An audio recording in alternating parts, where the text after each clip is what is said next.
ఎందుకు అసలు అసలు నేను గెలుస్తానా ఓడతానా పక్కన పెట్టండి. అంత గెలిచే తోపైతే నువ్వు ఏమై అసదుద్దీన్ అంత గెలిచే తోపైతే ఎందుకయ్యా ఈ డొంక తీరుకుని నీకు డొంకదారులు? రా స్ట్రైట్ ఫార్వర్డ్ తేల్చుకుందాం. ఎందుకు బోగసింగ్ నీకు?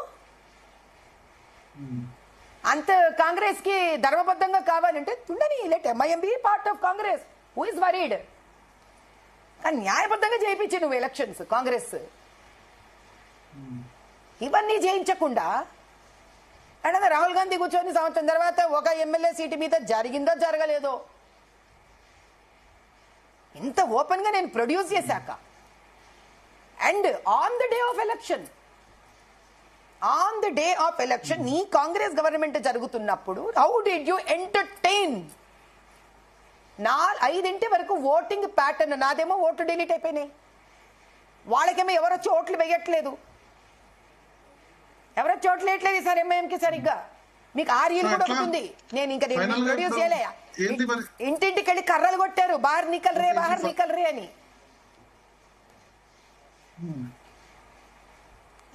ఆ తర్వాత 5 వరకు ఓటింగ్ పర్సెంటేజ్ లో మాదే ఎక్కువ బీజేపీది. కాంగ్రెస్ అధికారంలో ఉంటది,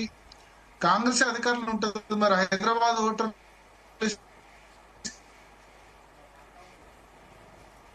భరత్ గారు 3.5 సంవత్సరంలో నాకు ఇక్కడ హైకోర్టు మీద ఒక నమ్మకం ఉందండి. భరత్ గారు నన్ను పర్సనల్ గా మీరు ప్రశ్న వేస్తే మాధవీలతగా మీకు జవాబిస్తాను. ఒకటి, నాకు న్యాయస్థానం మీద నమ్మకం ఉంది. ఇక్కడ న్యాయస్థానము ఒకటి ఫైల్ చేశాను, నాకు న్యాయం చేకూరుతుంది, నాకు ఆ నమ్మకం ఉంది. 2, ఎలక్షన్ కమిషన్ కి మేమందరము కూడా స్టేట్ లెవెల్లో సెంట్రల్ లెవెల్లో పిటిషన్స్ పెట్టాం. I'm sure, I'm confident election commission will take, నాకు 3.5 ఏళ్ళు ఉన్నట్టే ఎలక్షన్ కమిషన్ దగ్గర కూడా 3.5 ఏళ్ళు ఉంది నా ఎలక్షన్ వరకు. I'm sure they will do justice. ఎందుకంటే ఈ రోజు మాట్లాడుతున్నాడు రాహుల్ గాంధీ, నేను మాట్లాడిన తర్వాత. అంతకుముందు ఎక్కడ పోయావు నువ్వు? ఎందుకు మాట్లాడలే? ఎంఐఎం బోగసింగ్ చేస్తూనే ఉందిగా. బీహార్ లాగా ఎస్ఐఆర్ ఇక్కడ కూడా చేయాలా? ఒక ఓటర్కి న్యాయం జరగడానికి ఏమేమి జరగాలో అవన్నీ జరగాలండి. ఒక న్యాయబద్ధమైన ఓటర్కి ఓటు హక్కు వినియోగించుకొని ధర్మబద్ధమైన ఎలక్షన్స్ జరిగి వాళ్లకు కావలసిన నాయకులను వాళ్ళు నిర్ణయించుకుంటే మాత్రమే ఎంచుకోగల రాజ్యాంగపరమైన స్వాతంత్రం రావాలి, ప్రజాతంత్రం రావాలి. దానికి మీరు ఎన్ని పేర్లన్నా పెట్టుకోండి, కావాలంటే ఇంకో 10 యాడ్ చేసుకోండి, నాకు దాంతో సంబంధం లేదు. అంతేగాని అధికారం చేతిలో ఉంది కదానని ఎట్లా పడితే అట్లా వినియోగించుకొని అధర్మబద్ధంగా ఎన్నికలను జరపడం పాపం. It is against the law of the land. అంతకన్నా నేను చెప్పగలిగింది లేదు ఇక్కడ. థ్యాంక్ యూ మాధవీలత గారు, మీ సమయం జీ తెలుగు న్యూస్ కోసం కేటాయించినందుకు. సో మొత్తానికి ఒక మాట మీరు చివరిలో అన్నారు, బీహార్ లో ఎస్ఐఆర్ జరుగుతుంది, స్పెషల్ ఇంటెన్సివ్ రివిజన్. హైదరాబాద్ పాత బస్తీలో ఓటర్ లిస్టు గురించి నాకు తెలిసి మెజారిటీ అన్ని పార్టీలు ఆఫ్ ది రికార్డ్ లో అయితే అంగీకరిస్తాయి. కాదు కాంగ్రెస్ అయినా, బీజేపీ అయినా, టీడీపీ అయినా, ఎవరైనా దీన్ని అయితే సంస్కరించాల్సిన అవసరం అయితే ఖచ్చితంగా ఉంది. మాధవీలత గారి వాదంతో నేను కూడా ఏకీభవిస్తా. హైదరాబాద్ పార్లమెంట్ సెగ్మెంట్ లో ఎవరు కూడా ఏం చేయలేకపోతున్నారు. ఓటర్ లిస్ట్ గానీ, ఓటింగ్ జరిగే విధానం గానీ. 2009 లో కొంచెం ఏకే మహంతి డీజీపీగా బాధ్యత తీసుకున్నప్పుడు చాలా గట్టిగా ఆయన చాలా స్ట్రిక్ట్ గా ఇంప్లిమెంట్ చేశారు. దాంతో కొంత మెజారిటీ కూడా అప్పుడు జాహీద్ అలీ ఖాన్ నిలిచినప్పుడు తగ్గింది. ఒక విధంగా సైంటిఫిక్ రిగ్గింగ్ జరుగుతోంది, scientific mass voter list add గానీ డిలీషన్ గానీ జరుగుతుందన్న ఆరోపణలు అయితే ఖచ్చితంగా ఉన్నాయి. సో మాధవీలత ఏదైతే కోరుతున్నారో ఓటర్కి న్యాయం చేయడానికి, ఓటు హక్కు అక్కడ ప్రజాస్వామ్యం పునరుద్ధరించడానికి అన్ని రకాల చర్యలు తీసుకోవాలని ఆమె అంటారు. దీంతో మెజారిటీ ప్రజలు కూడా ఏకీభవిస్తారు. సో రాహుల్ గాంధీ కర్ణాటకలో బెంగళూరు సెంట్రల్ గురించి మాట్లాడినప్పుడు ఇక్కడ హైదరాబాద్ పార్లమెంట్ సంబంధించిన ఓటర్ లిస్ట్ కానీ, ఓటర్ సంబంధించి కానీ ఏ రాజకీయ పార్టీ కూడా మాట్లాడట్లేదు. భారతీయ జనతా పార్టీ కూడా మాధవీలత గారు పర్సనల్ కెపాసిటీలో మాట్లాడుతున్నారు తప్ప బీజేపీ కూడా అంత సీరియస్ గా లేదు. ఎందుకంటే ఆ సీట్ ఎట్లో గెలుస్తారు, ఓఐసీ అది ఎంఐఎం సీటు అని అందరు డిసైడ్ అయిపోయారు. బట్ అక్కడ ఓటర్ లిస్టు ఆ 7 అసెంబ్లీ సెగ్మెంట్ లో ఓటర్ లిస్ట్ ను ఓటింగ్ జరుగుతున్న విధానం, పోలింగ్ జరుగుతున్న విధానాన్ని ప్రక్షాళన చేయాల్సిన అవసరం అయితే ఖచ్చితంగా ఉందనే మనం చెప్పాల్సి ఉంటుంది Shiva.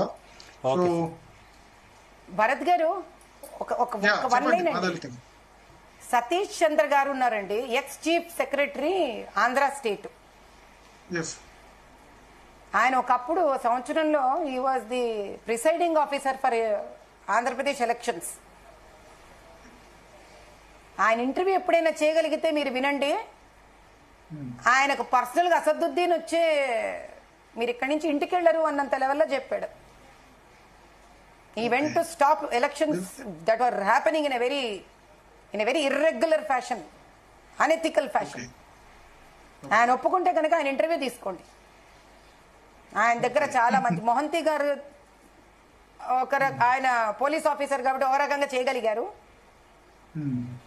Heal also give you lot of నిజాలు. ఒక మాధవీలత చెప్పడమే కాదు, ఇలాంటి గొప్ప వాళ్ళు చాలా మంది, మొహంతి గారు లాంటి వాళ్ళు, సతీష్ చంద్ర గారు ఓపెన్ సీక్రెట్ పాత బస్తీ సంబంధించి ఇట్స్ ఓపెన్ అంతేనండి. సీక్రెట్. అంతేనండి, అంతే. కానీ ఎవరు ఏ రాజకీయ పార్టీ ఏం చేయలేకపోతున్నారు, ఇన్క్లూడింగ్ యువర్ పార్టీ ఆల్సో. నేను ఒకటే చెప్తాను భరత్ గారు, ఏ రోజైతే ప్రజలు నిర్ణయించుకుంటారో ఆ రోజు ఎవ్వరు ఏమి చేసుకోలేరండి. ఆ ప్రజల వస్తుందా? న్యాయాన్ని రోజు వస్తుంది, వస్తుందండి, నేను ఖచ్చితంగా వస్తుంది భరత్ గారు. అది ఎంఐఎం గెలవచ్చు, బీజేపీ గెలవచ్చు, బట్ ఓటింగ్ నేను గెలుపు గురించి మాట్లాడట్లేదండి. ఓటింగ్ లో గందరగోళం లేకుండా, లేకపోతే Correct. ఫేక్ ఓటర్ లేకుండా ఓటింగ్ జరిగే రోజు వస్తుందా? హైదరాబాద్ పార్లమెంట్ సెగ్మెంట్ లో డీలిమిటేషన్ ఎలా చేశారండి? అనుకుంటున్నాను. రాజశేఖర్ రెడ్డి గారి హయాంలో డీలిమిటేషన్ ఎలా చేశారు? ఎంఐఎంతో కలిసి కూర్చొనే చేశారు. రాజశేఖర రెడ్డి గారు ఎవరు? కాంగ్రెస్ గవర్నమెంట్. రాహుల్ గాంధీ ఏం తెలుసుకోడండి. ఫస్ట్ ఆఫ్ ఆల్ అతను ఏం చదువుకోడు, తెలుసుకోడు. ఎవరైనా మరి పేపర్ ఇస్తారేమో ఎగ్జామినేషన్ లో పాస్ చేస్తున్నట్టు మాట్లాడతాడు. థ్యాంక్ యూ మాధవలత గారు. సో శివ, మొత్తానికి సరే, కర్ణాటక సంగతి, రాహుల్ గాంధీ ఆరోపణలు పక్కన పెడితే ఒకటి మాత్రం నిజం, హైదరాబాద్ పార్లమెంట్ సెగ్మెంట్ మిగతా ఇప్పుడు కాంగ్రెస్ నేతలు మాట్లాడుతున్నారు, లేకపోతే వేరే పార్టీ నేతలు మాట్లాడుతున్నారు, కానీ ముందు మన తెలుగు రాష్ట్రాల్లో చూడండి, హైదరాబాద్ పని చూడండి. అట్లాగే ఆంధ్రప్రదేశ్ లో కడప, పులివెందుల గురించి కూడా ఇటువంటి ఆరోపణలు వస్తూ ఉంటాయి. ఇప్పుడు పులివెందులు రివర్స్, పులివెందుల ఎలక్షన్ జరుగుతుంది రేపు జడ్పీటీసీ. ఇప్పుడు తెలుగుదేశం పార్టీ అది చేస్తుందని జగన్ ఆరోపిస్తున్నారు. ఇవి రెండు సమస్యాత్మక సెగ్మెంట్సే, కడప పార్లమెంటు, పులివెందుల అసెంబ్లీ. ఇక్కడ చూస్తే ఇదైతే చాలా పెద్ద ఎత్తున ఇర్రెగ్యులారిటీస్ హైదరాబాద్ పార్లమెంట్ సెగ్మెంట్ అయితే. దీన్ని రావాలంటే ఏకే మహంతి లాంటి ఆఫీసర్ రావాలి, పోలీసుల నుంచి అది రావాలి, ఇటు ఐఏఎస్ అధికారుల నుంచి కూడా అటువంటి స్ట్రిక్ట్ ఆఫీసర్, టిఎన్ శేషన్ లాంటి ఆఫీసర్ బహుశా వస్తే సాధ్యమైద్దాం. Exactly sir, right. Thank you so much sir. Overall గా